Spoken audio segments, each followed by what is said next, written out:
Karena apa sih untungnya presiden dengan adanya Miftah?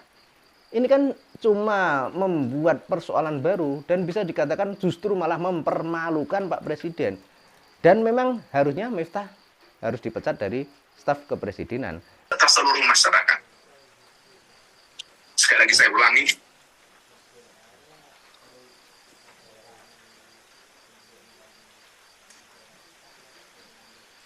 keputusan ini saya ambil bukan karena ditekan oleh siapapun, bukan karena permintaan siapapun, tapi semata-mata keputusan ini saya ambil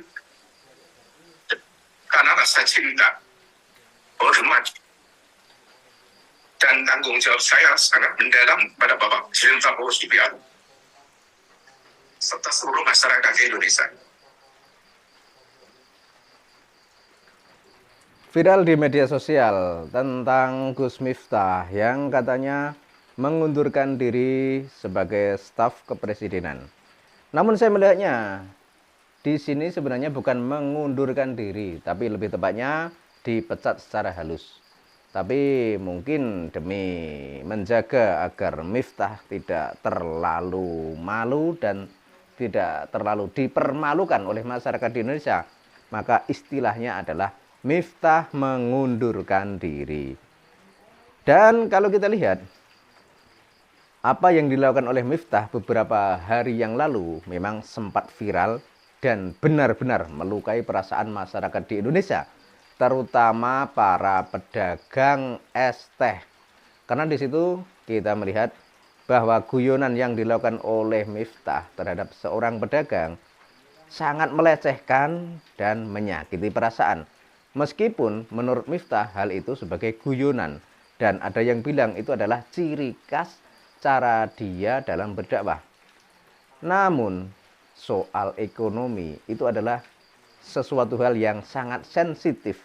Artinya ketika orang bercanda tapi menyangkut persoalan hidup, persoalan ekonomi, maka di saat itu pula candaan itu bisa menjadi persoalan yang sangat besar. Sebagaimana yang terjadi beberapa hari yang lalu yang dilakukan oleh Miftah terhadap seorang penjual es teh. Dan kalau kita lihat juga dukungan dari masyarakat terhadap si penjual es teh sangat besar. Kemudian kita juga melihat sebelum Miftah mengundurkan diri, dia juga mendatangi kediaman si penjual es tadi, kemudian meminta maaf. Tapi kalau kita lihat videonya, dalam minta maaf tersebut ada banyak sekali kejanggalan. Yang pertama, Miftah datang di tempat penjual es dengan diiringi banyak orang. Kemudian di situ yang sangat mencolok, ketika Miftah datang, yang menangis justru si penjual es tadi. Harusnya kalau yang meminta maaf dan merasa bersalah adalah Miftah, harusnya yang menangis itu Miftah. Tapi di sini malah kebalikan. Kemudian juga setelah minta maaf, di situ ada video yang juga sempat viral. Miftah duduk berdampingan dengan korban. Kemudian di situ dengan guyonan sambil memegang pundak Sun Haji, kemudian ditarik-tarik dengan gaya dia yang sok akrab.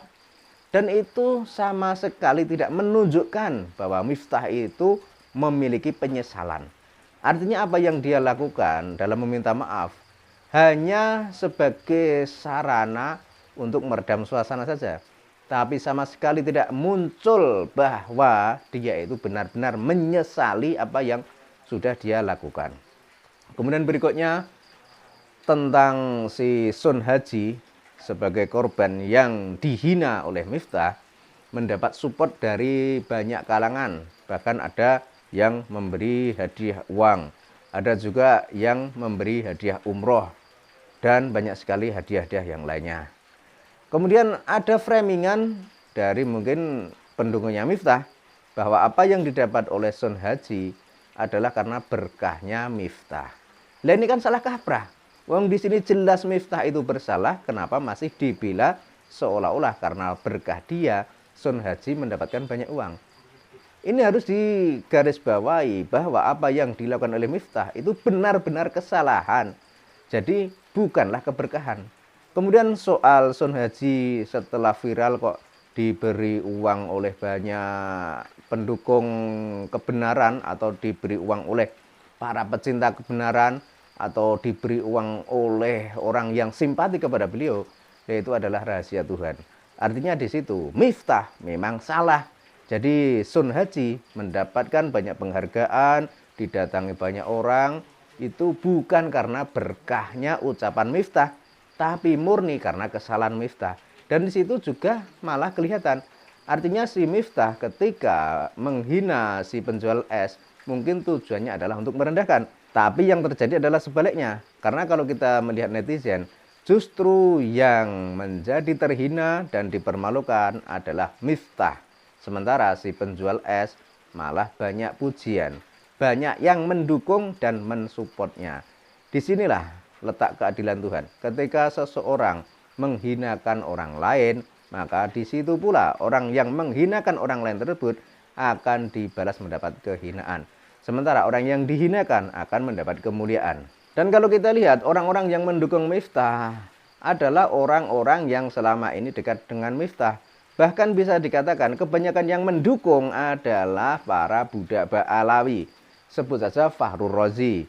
Kita masih ingat bagaimana Fakhrur Razi menentang tentang adanya tesis ilmiah Kiai Haji Imaduddin Utsman Al-Bantani. Dan secara tegas si Fakhrur Razi ini juga membela Miftah. Dengan alasan bahwa Miftah adalah keturunan seorang ulama dari Ponorogo dan lain sebagainya. Namun kalau kita melihat beritanya yang sekarang, justru ahli waris atau keluarga Kiai Haji Hasan Besari sebagaimana yang sering diklaim oleh Miftah sebagai leluhurnya, justru para keturunan ulama tersebut mempersoalkan bahkan menyatakan bahwa Miftah bukanlah bagian dari keturunan Kiai Haji Hasan Besari. Ya ini kan sudah menjadi sangat parah. Artinya segala sesuatu yang harusnya tidak terungkap tapi gara-gara Miftah terlihat arogan dan berlagak sombong, ya akhirnya semua menjadi terungkap. Namun kalau kita lacak lagi ke belakang, ya mungkin ini adalah salah satu sebab karena Miftah ini dekat dengan Ba'alawi. Miftah ini dekat dengan Lutfi bin Yahya. Dia menjadi budaknya Ba'alawi atau menjadi budaknya Habib dari Yaman. Dan kalau kita lihat juga, sebagaimana kita saksikan selama ini mengenai perkembangan polemik nasab, banyak sekali orang-orang yang membela Ba'alawi mendapat teguran secara langsung dari Tuhan. Dulu beberapa waktu yang lalu ada seorang kiai yang ceramah membela Ba'alawi kemudian meninggal di panggung. Nah di sini si Miftah ini meskipun dalam ceramahnya dia tidak menyatakan dukungannya kepada Ba'alawi, tapi dalam sepak terjangnya, dalam kehidupan kesehariannya, dia dekat dengan Lutfi bin Yahya. Dan ketika ceramah di panggung, dia juga sering menggandeng Habib. Ini sudah menunjukkan bahwa Miftah ini memang berpihak kepada Ba'alawi. Maka ketika orang sudah berpihak kepada Ba'alawi, maka di situ pula Allah akan menunjukkan aibnya atau akan mempermalukannya di hadapan publik. Sebagaimana yang dialami oleh Miftah saat ini. Kemudian kembali ke berita yang lagi ramai beredar bahwa Miftah ini mengundurkan diri sebagai staf kepresidenan. Namun kalau kita lihat sebenarnya ini bukanlah mengundurkan diri, tapi lebih tepatnya disebut Miftah dipecat dari staf kepresidenan karena ulahnya yang merendahkan masyarakat di Indonesia. Dan kalau kita lihat memang Pak Prabowo sangat tegas terhadap hal-hal seperti ini. Dan saya sangat mengapresiasi apa yang dilakukan oleh Pak Prabowo. Memang harusnya jika ada ustadz, ada da'i, kemudian berlaku arogan, apalagi berani semena-mena terhadap orang Indonesia, terhadap orang Nusantara, semena-mena terhadap orang miskin, ya memang tugas Pak Prabowo harus memecat orang-orang seperti ini. Dan sangat tepat sekali, Miftah ini memang tidak layak menjabat sebagai staf khusus presiden. Karena apa sih untungnya presiden dengan adanya Miftah? Ini kan cuma membuat persoalan baru dan bisa dikatakan justru malah mempermalukan Pak Presiden. Dan memang harusnya Miftah harus dipecat dari staf kepresidenan.